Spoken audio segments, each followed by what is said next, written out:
Welcome to Asian Book Club, where we highlight Asian and Asian American authors. We are your hosts, Jamae and Sabangan. and I'm Stephen Park. And today, something weird happened.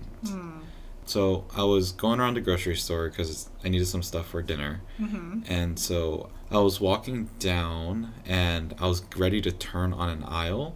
And right then, someone had popped up, and it was like this tall, kind of lanky white guy.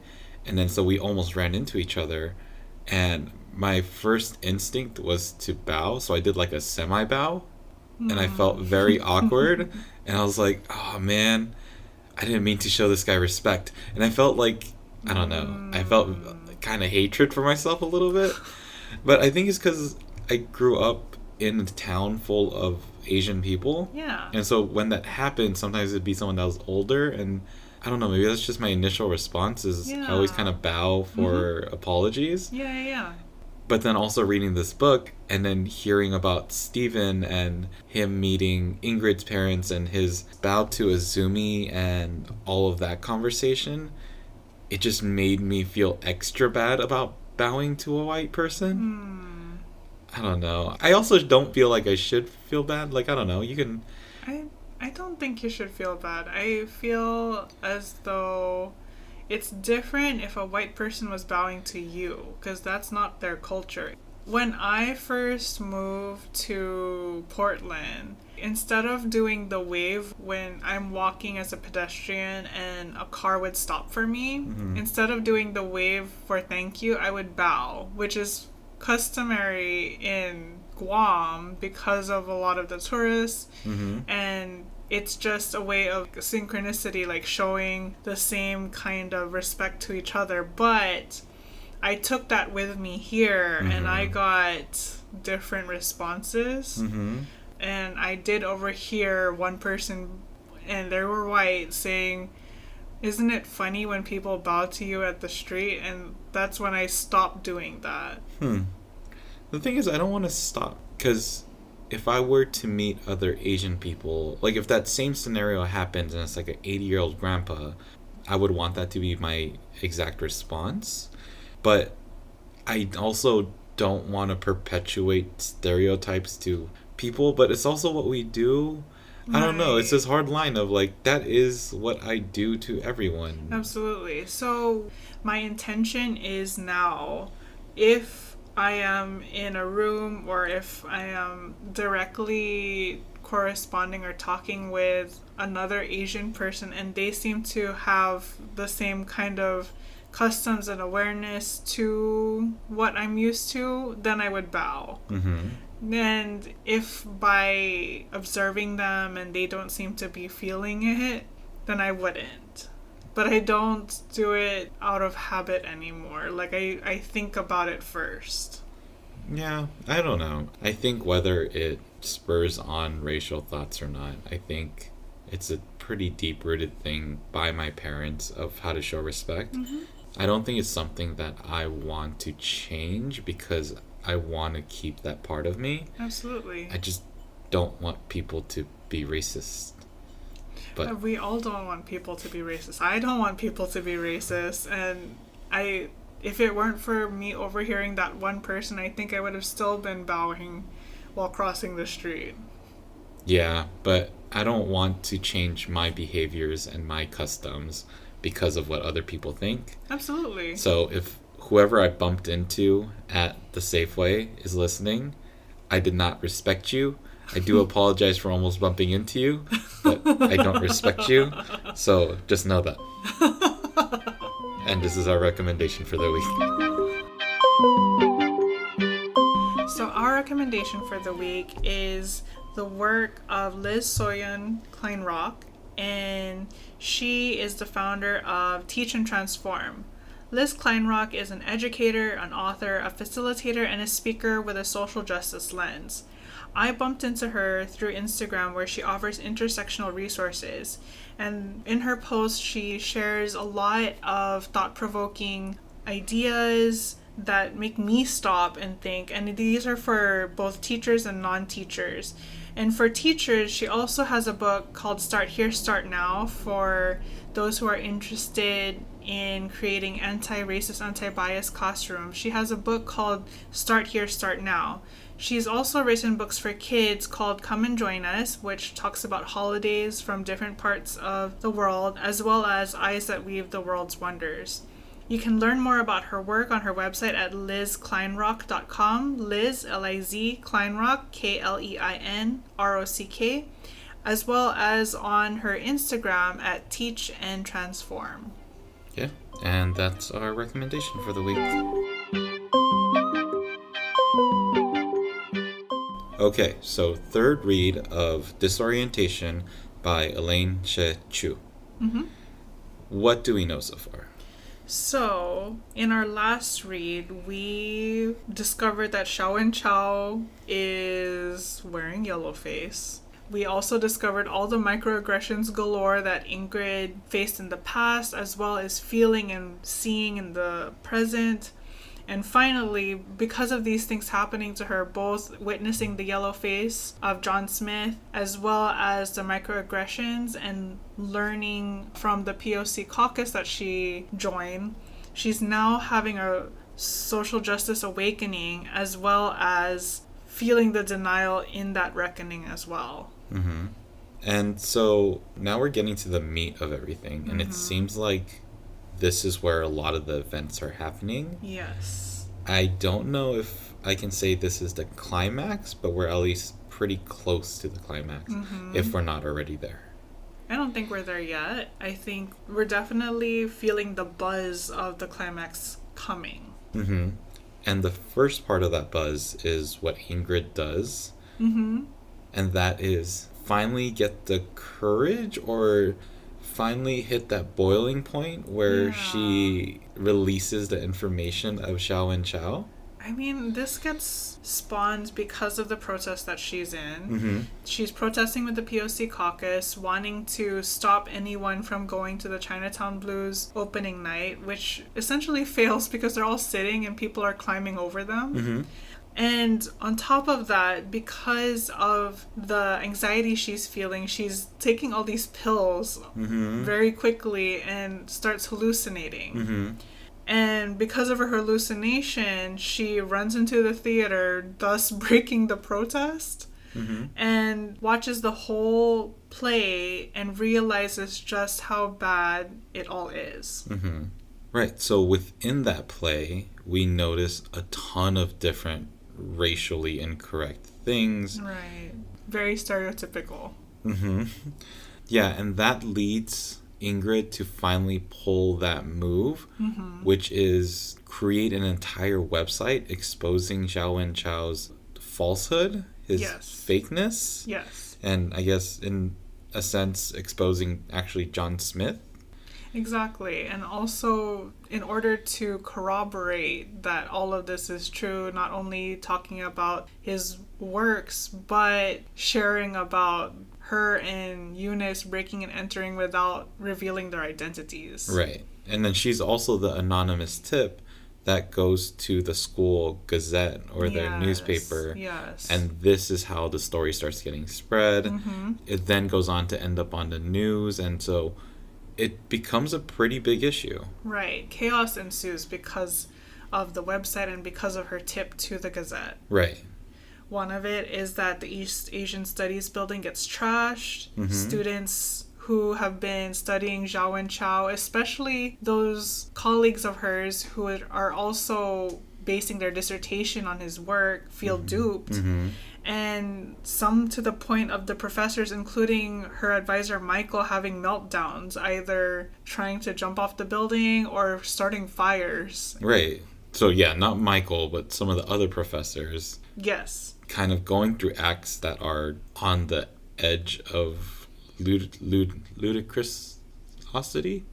Ludicrousness? Ludicrous, the rapper? I feel like ludicrousness is the correct term, but now I'm confused and unsure. But it leads the professors to really not knowing what their place is anymore, because their lives have been based around this author that they felt such a close identity to. It's a state of existential crisis. Right. we also find this interesting interaction between Vivian and Ingrid at the time. Yeah. And Ingrid initially asked Vivian her thoughts on the whole situation. Right. Vivian's response is to burn it all down to the ground. Mm-hmm. She's trashed her entire works. She is kind of just letting the situation go and just saying, well, what can we do? Well, she does that because she feels that Ingrid took the spotlight from her when she was going to essentially expose Zhao Wenchao through his work rather than through investigative reporting. Right, but not understanding that it's actually Ingrid that broke the story out. Well, she suspects that Ingrid is because Vivian even says, isn't it a coincidence that I tell you about my work and then this happens? Yeah, I don't think I'm good at understanding shade because I read that and I was like, it is a coincidence. I think I speak fluent sarcasm, so I definitely followed. The weird turn is that as we start entering the end of the chapters that we did read, Vivian kind of flips the script and she ends up taking credit for starting this website. Right. And I think that's her way of not only taking the limelight, but also trying to salvage all the work that she's put into trying to expose Zhao Wenchao in the first place. Yeah.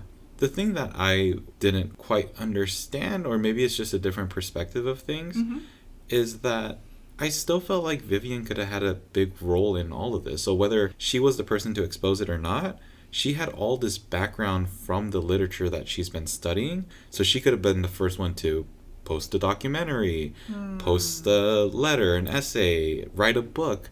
So she could have still gotten very famous from the information that she had. That's what I was thinking too. Yeah, it felt shameful to have wasted. I mean, I don't think she actually shredded anything because she just said she threw it in the trash. But it felt wasteful that she wasn't going to utilize her material at that point. Right. I think for her, it was a point of somebody else did it first. Yeah, and she's true. Usually the best. True. And since she's the best, she should be the one to break the story. Right. But speaking of trash, that leads us to the next big thing that happens. Yes. That even though so many students and teachers feel duped, Michael doubles down on his research. Yeah. Even though he initially was the one who started the big bonfire of his work and even eating pieces of the books. Very dramatic. Over dramatic. Absolutely. Needs to chill. But after that meltdown, Michael invites Ingrid to discuss her work, her dissertation, and is now encouraging her to continue her dissertation because it's art.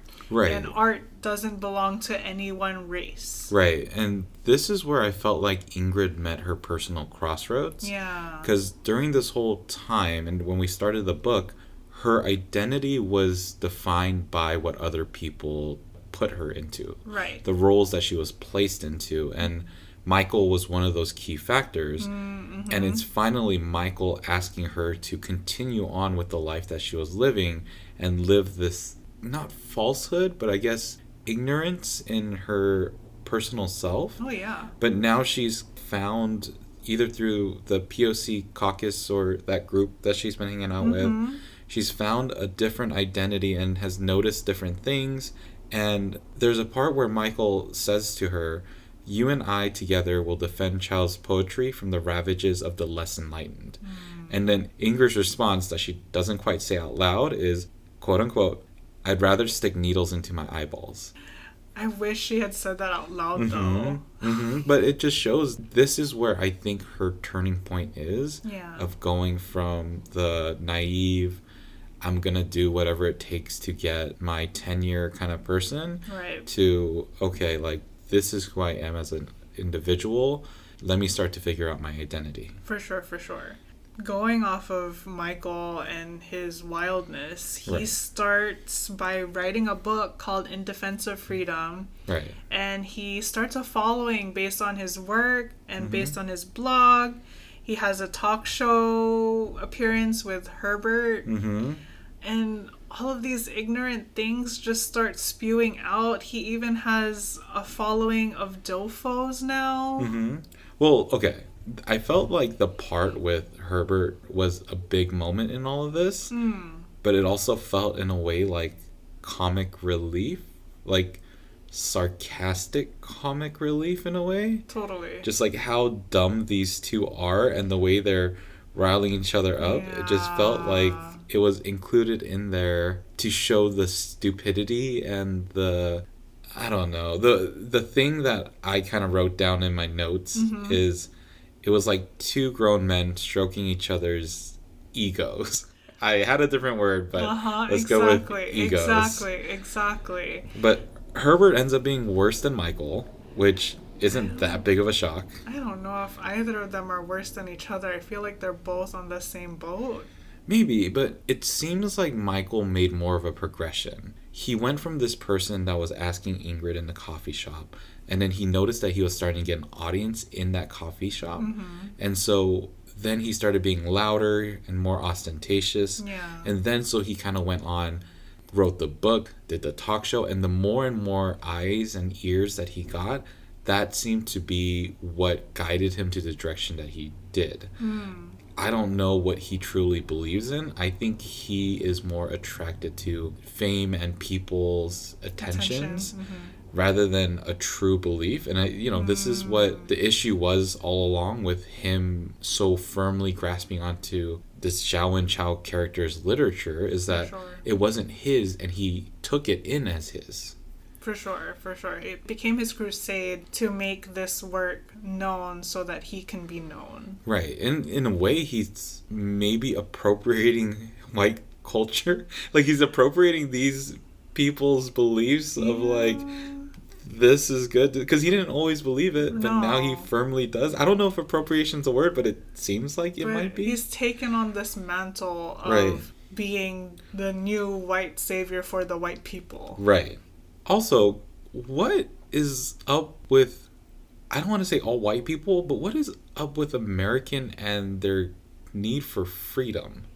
Like, there is this weird sense of freedomness and, like, I mean, freedom is, I love having freedoms that we do. Right. But there is an abuse of freedoms, like the freedom of speech and the right to bear arms. Like, there is a certain level of non-freedom that we need, like rules and right. There has to be some way that society can operate without having too much freedom, because then too much freedom becomes anarchy. Right. Exactly. It's politics now, I guess. But man, it as soon as Michael started talking about like defense of freedom and all that, I was like, oh my lord, like, you're one of them. Did you listen to it on the audiobook? That part in the blog spiel? I did initially listen to it on the audiobook. For sure. I could feel the change in tone once the blog spiel came out, and it wasn't just the change in tone that the narrator was making in order to show that there was a difference in writing, but also the tone that was very Murica.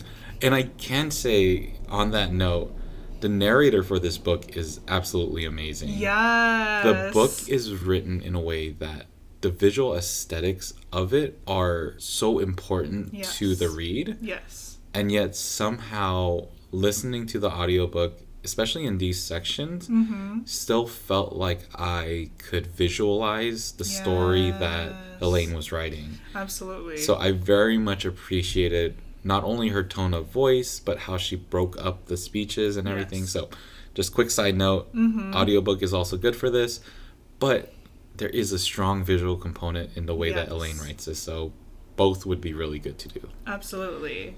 So Michael and his followers, they're going down that hill. I do want to double back a little bit. What do you mean by Michael has more progression than Herbert? Is it progression in terms of the audience or progression in terms of thought? It's the fact that Herbert doesn't have a progression. Herbert is the uniplanar, flat, two-dimensional character that is introduced in the story to bring up Michael's character. Gotcha. So Herbert says things like, and this is a quote, but I'm going to kind of put a break in there because it's a very long saying, but an old friend of mine had a very popular character named Little Nappy Head. I tell you, looking at him on stage, you couldn't have guessed he wasn't born as dark as the bottom of my shoe. No. But that is Herbert's character. Right. And his entire point of being in this book is that he's stupid. Yes. But Michael originally starts out as this guy who is married to a person who's Chinese. Mm-hmm. The original presumption was that he loved her for who she is, which we found out is not. Right. And he's also studying East Asian literature because he's thoroughly engaged by it. Mm-hmm. But I think his character arc is now going in the form of he is an extremely racist person who has utilized the stereotypes of Asian people and tried to use it and bend it for his advantage. Mm-hmm. And now he's kind of just turning into this very racist person that he always was, just in a different monster. Right. For sure. Yeah. But that's kind of where we leave off with Michael's story.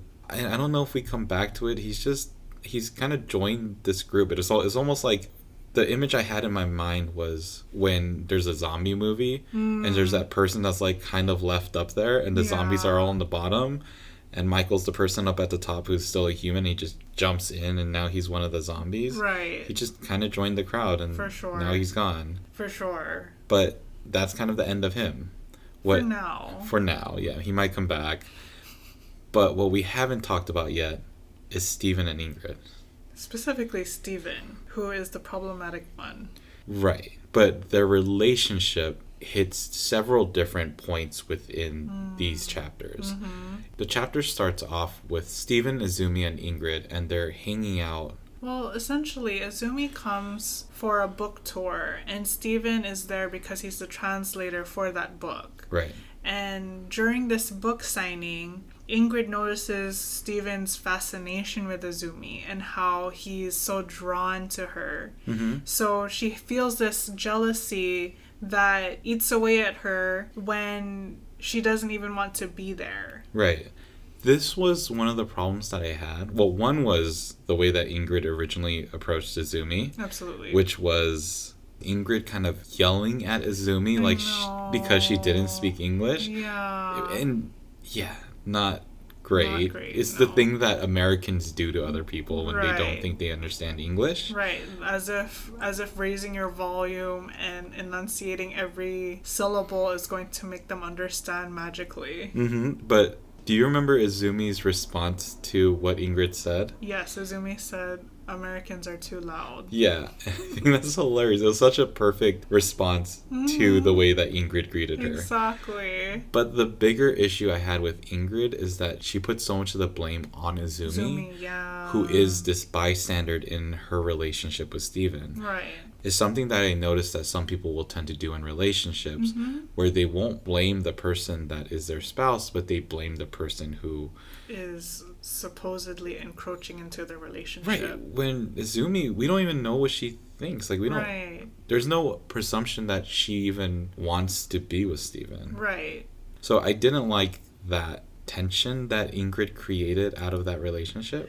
I mean, Ingrid is known to be insecure. Right. And because her relationship with Stephen is based on Stephen's attention, because Stephen's attention is no longer the same when Izumi is around, now she feels the instability of the relationship. Speaking of which, let's talk about Stephen's relationship with Ingrid in a slightly different light. And that's the light of taxes.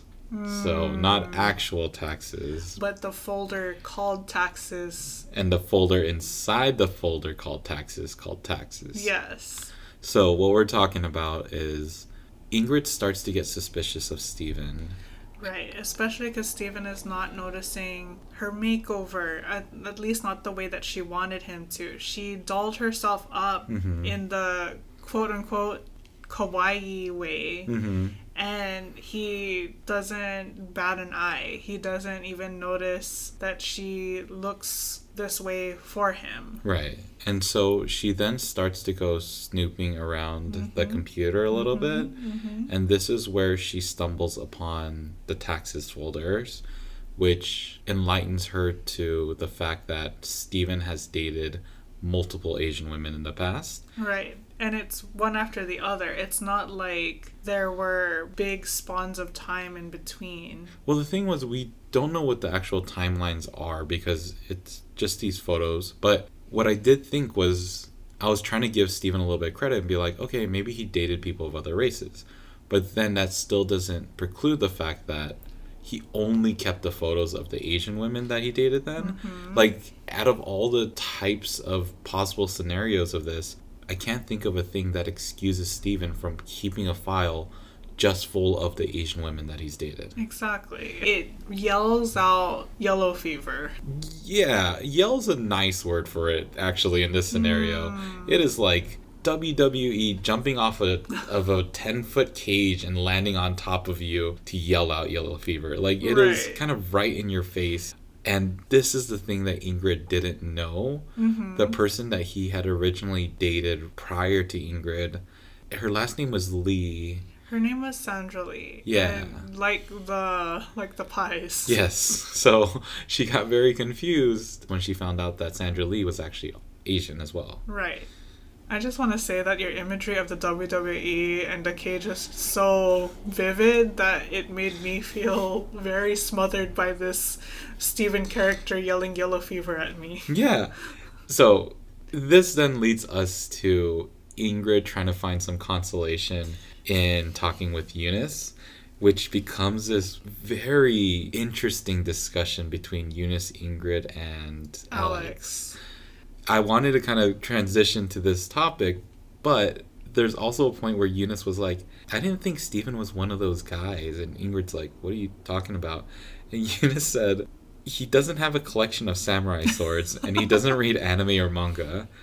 And I'm like, yeah, that's a... Because remember, okay, we just came back from Seattle. Yes. And so one of the things we wanted to do was go visit Bruce Lee's memorial, like his gravesite at the volunteer park. Right. So we were kind of walking around. It was a pretty chill day. Not much was going on. And so this cemetery was almost empty except 3 people. So it was us, another couple that was just walking around, and this one guy. And he was standing right next to Bruce Lee's grave plot. Yeah. And he was... Calling it kung fu would have been very nice. He was pushing the air with both hands. With both fists. Both... Yeah. He was pushing the air. Maybe he was just pumping his fist. Maybe that's what it was. Calling it kung fu would be a dishonor in the martial art itself. Right. He was also speaking to Bruce Lee's spirit, and... It was a very real representation of this book that we were reading. Yes. But one of the things I mentioned to Jamae as we were walking there, and I'm sorry if this is a little bit too mean, but I was making a bunch of jokes of what I expected this guy's house to look like. And the things that I mentioned were samurai swords, the fact that he probably had manga, probably had black belts going on, some Asian scrolls. And that he probably had martial arts uniforms in his closet. Chopsticks over spoons. Yes. I'm sure he tries. But the fact that Eunice said this was very funny to me. But they both realize that he has this love for sushi, and Ingrid also points out Steven's career in translating Japanese books. Right. Eunice doesn't seem to have a problem with this. I think her point is very valid for who she is as an individual. I don't think it's for everyone, nor do I think it's for the most, but I do think that if we're talking about empowerment, you should be able to do whatever you want, and if this is truly what makes her happy, and she knows the other side of it, that she is being fetishized and she's okay with it, I don't see a problem for this for Eunice very specifically. I do see this as a problem as a whole, though. So it's not excusing the behaviors, but Eunice's point is also very valid of, I'm using them. So I'm like, I guess that's fine. I mean, we've talked about this before, how anyone hiding behind the word preference and only dating one characteristic throughout, or one trait throughout their whole dating history, is problematic. Absolutely. So let me clarify. I'm not saying that the people that she's dating are okay. I'm saying that Eunice's perspective of it is hers. okay. Yeah, exactly. Okay. So I still don't excuse the behaviors of the people that she's dating. One of the words that Alex used was replaceable. That's how he described the women that these men who fetishized Asian women or people. He said that there's that feeling of being replaceable. And yeah, that would be the thing that bothers me, is they don't seem to value the people that they're with, like Michael. Right? Like, it was more the concept of who they were dating rather than an individual. So there's absolutely a problem with this. Right. It's just, I can also see Eunice's side in this and say, go get yours, as long as you understand what's going on. Fair. I also thought it was very funny that there was the counterpoint that Eunice made about Alex's girlfriend that he was dating. It was a girl who was wearing cat ears, playing video games, calling him oppa, trying to dye his hair blue so he could look like her favorite K-pop singer. And I was like, that's a really good point, because he was also fetishized. Yes. It's not something that only happens to Asian women, which is kind of the direction that this book was taking us for a long time. Yeah. But I really like this counterpoint in that Asian men are also fetishized nowadays. Absolutely. I mean, I don't think it's just nowadays. I think Asian men have been fetishized for a while, but the focus has been on women more often than not. Right. One thing that really caught my attention, and I feel like really nailed the point for Ingrid, was when Ingrid said that Steven loves her and Alex asked her, but can you be really sure? Absolutely. And I don't know, I think this is where Ingrid is starting to second guess this. Yes, but unfortunately, Eunice as her best friend is pushing her towards, well, you're still happy, you still love him, you're still in a good place, right? And even though Ingrid doesn't feel that way, Ingrid is currently, at least by the end of this read, allowing Eunice to convince her. Yeah. So this is kind of where the story left off, was with this discussion that they were all having. Yeah. One thing I wanted to go back to in our read is what I found to be a very interesting little side story through all this. And it's when Ingrid goes back home to her parents. So the first thing for me is that whenever Ingrid talks about her parents, the story refers to them as Jean and Beau. In my mind, when I think of my parents, they are never their first names. No. So I'm wondering if Elaine included this type of material in this way as a sign of her Americanization and her more comfort with the American way of referring to parents rather than the Asian one. The thing that I then found more interesting, though, was the discussion about race between Ingrid and her mother. So for those of you that may not have read this, or maybe it just slipped along and you missed this part of it, but Ingrid was talking to her mom and dad about Chow and Chow and the racism that was occurring, and she wasn't getting the response that she thought she would get. Instead, her dad and mom kind of brushed this off. In fact, what Jean, her mom, said was, quote unquote, "American children like you are so easily offended. I think you like being offended because you have never been hungry or poor." It brings up this thought of how I think my parents kind of view racism in America. It's something that they've always kept their head down and moved forward and almost expect it to happen. I was talking to my mom about this incident that I had with a police officer when I was growing up, and it was this very stupid thing where I should really not have ever been involved. But she truly believes that racism was a part in it. But then from there, she's like, yeah, it's a part of where we are in America. And she's like, let's move on. It's also something that has been brought up in Hasan Minhaj's stand-up, where he goes into the discussion of the difference between our parents and us, and our first generation thought versus either our first generation now, our 1.5 generation, or our second generation thought. And the fact that we now grew up in America and we see and I hate using this word after reading about all the stuff that was in this book, but freedom. Like, it shows our freedom to actually be people that are allowed to be here, because this is all we know. So I think we, as 1.5 or second generation kids, have grown up to start to stand up for our rights and say it's not okay to be this way to us. But the thoughts of Jean and Bo resonated very strongly with, I think, how my parents still, till this day, view racism in America. Fair. And to tie it all together, what Jean was trying to say to Ingrid is more than just first and second generational thought processes, but also in terms of needs being met. When our needs are being met, and usually, not always, but usually for those of us who are 1.5 first generation or second generation, right, we're usually already being fed. We're usually already housed and having all our needs met, so we can think of those things. Right. From here, though, I think we're going to hit a lot of bumps in the road. Yes, absolutely. Where do you see us going? I see Ingrid still struggling, and probably struggling even harder now to figure out what her thought processes are. One, for her relationship with Steven, and two, with Zhao and Chao and her own personal reckoning of what race and identity mean to her. I hope they break up. Steven and Ingrid. I hope Steven and Ingrid break up. I hope also that Ingrid and Michael's advisementship also breaks up too, because it's not great. I agree. I do think that Steven and Ingrid will break up. I think that Ingrid is kind of now on a unilateral trajectory of starting to discover who she is.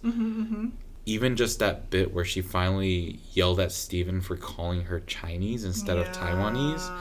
We're finding and discovering her self-discovery. We're being able to witness her finally grow out of this cocoon that she's placed herself in. And I'm hoping that over the next chapter, we'll see her blossom. I'm hoping so, too. But do you think she ends up with Alex? I hope so. Yikes, really? I know he's a douchebag, too.